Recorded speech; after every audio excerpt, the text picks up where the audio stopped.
In some respects, Brad Ralph is a bit similar to one-time Rockets coach Ryan Huska. Both were career minor league players who had one game in the NHL, the true definition of a cup of coffee. It was a rocky experience, playing 9 years pro in all different leagues. But those ups and downs, I think, really help me when I'm dealing with players and knowing what they're going through. And I think I can help them through my experiences. While playing, coaching didn't really cross his mind, but his teammates saw something in the two-way center they thought might translate well to behind the bench. I was just focused on playing. I think a lot of the people around me always thought that coaching would be my path after playing. And it's just something that, kind of evolved after I stopped playing. After his playing days were done, the one-time Oshawa General bought a house in Columbia, South Carolina, and his wife went to the university there. And that's when his first coaching gig came up.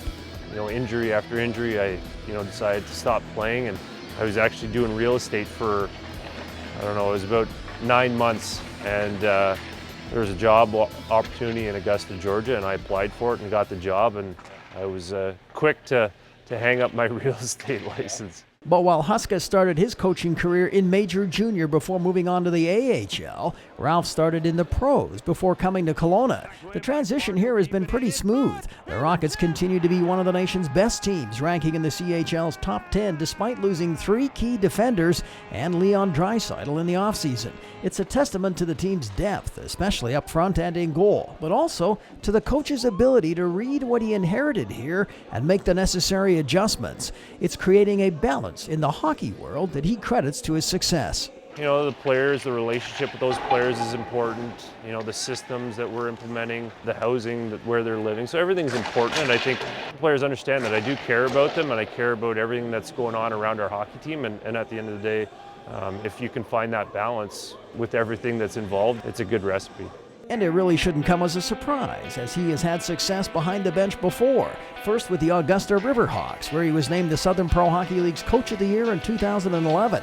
The 35-year-old that moved on to the ECHL with Idaho in 2012, where the Steelheads had 3 winning seasons and won the Pacific Division last season.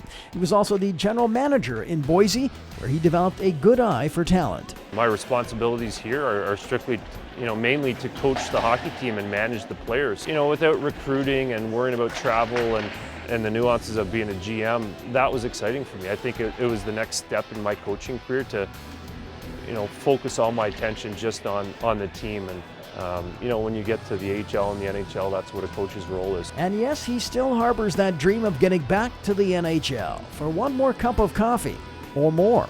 I've always wanted to get back there. Obviously, I played one game there, and I want to get back to the NHL. But at the same time, there's a process, right? And I understand that. So it's, it's about developing as a coach and a person, and that time will come in due time.